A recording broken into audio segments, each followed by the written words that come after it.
What's up, YouTube? It was a crazy weekend of football games. And the first game I really want to talk about is the Patriots and the Buffalo Bills. Now, at first I thought, you know what, it's going to be an interesting game. I didn't think it was going to be a shutout or a shootout. I thought it was going to be a real tough and go game for both teams. But man, whoo. I was completely shocked. I didn't think the Buffalo Bills would win in a dominating fashion as they did, but I gotta say, Rex Ryan, I'm impressed. I guess whatever you have to say about that man, I guess the man can coach. And Rob Ryan, you deserve credit too for that defense. Um, and by the way, Rex Ryan's got to be one of my favorite coaches because name a head coach who would call another opposing player's team press conference or a phone conference and ask, is he playing quarterback? I mean, I thought that was hilarious for him to call Julian Edelman and ask him if he was playing quarterback. So, I mean, say what you want about Rex Ryan, but the man is entertaining. He is worth the price of admission. But anyway, getting back to the game. They did a great job. I mean, I guess firing your offensive coordinator does wonders because the offense looks explosive.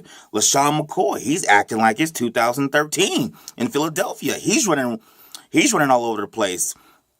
Robert Woods had a good game. Goodwin had a good game, and they did this without Sammy Watkins, who's on IR. So they look explosive. T-Mobile, Tyrod Taylor, he looked good. He looked explosive with his legs. Took occasional deep passes, keep the defense honest. So the Bills, they're not as dead in the water as they looked about 2 weeks ago. They're looking pretty good. And if that defense can continue to have this kind of mojo and have this kind of pressure on opposing quarterbacks and tackle, the Bills might be able to do something, especially when Sammy Watkins comes back, hopefully healthy. So I got kudos to Rex Ryan and Rob Ryan and the coaching staff for getting this team together and riding the ship early in the season. So kudos to them. Now, if you're a Patriots fan, and actually I know a couple of Patriots fans and they were disheartened. They were like, "Oh my God, I can't believe we lost to the Bills." And I'm sitting here thinking like, well, it wasn't realistic to think you were going to go 4-0 in the first 4 weeks. It was with the amount of injuries and suspensions that the Patriots had.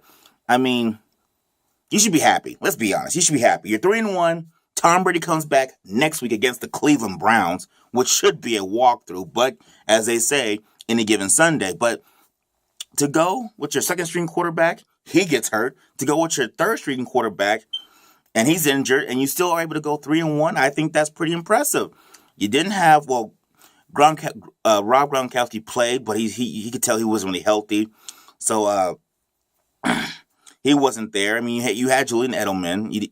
Nate Solder wasn't really there. You don't have Rob Ninkovich because he's out with a suspension for 4 weeks for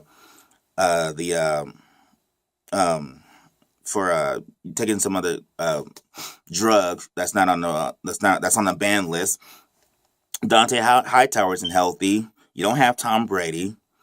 I mean, to be 3-1 at the top of the division, that's impressive. If I'm the Patriots and if I'm Patriot fans, I'm sitting there saying, "Hey, let me sip my tea. We're good. We're 3-1, and you're in a relatively weak division because the Dolphins aren't going to do anything with all their additions, and Tannehill doesn't seem to be showing any signs of upper echelon quarterback play. So you don't have to really worry about them."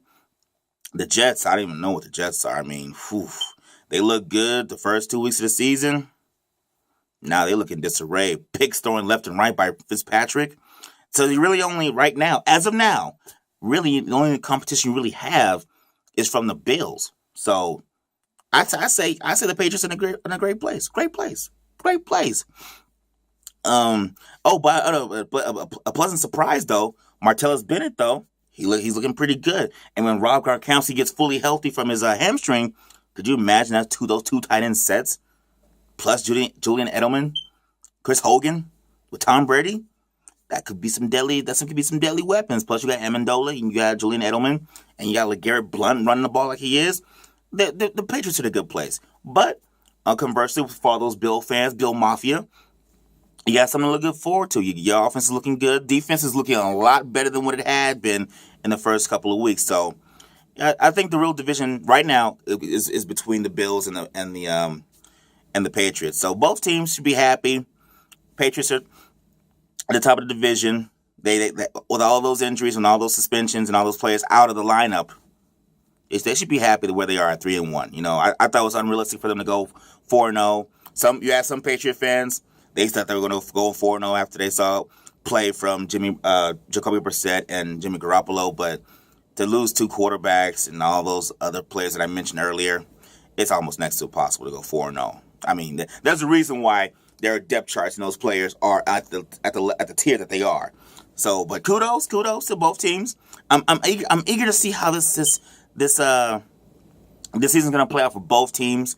If it's going to come down to the final weeks, but I'm excited. The AFC is a two-team race right now, in my personal opinion. But anyway, that's really all I have to talk about for the Patriots and Bills game. Let me know what you guys think, Patriot fans. You think you're happy to be 3-1, or are you disappointed that you're not 4-0? And for the Bills fans out there, do you think firing the OC, Greg Roman, I believe his name is, do you think that was the spark that they needed to propel this team to live up to expectations that Rex Ryan himself has levied onto himself and the team? Let me know. And let me know what you think for the next matchup, who's going to win. Anyway, thanks as always for watching. And please don't forget to subscribe to my YouTube channel, Let It Rip Sports Show. I'm out, boys and girls.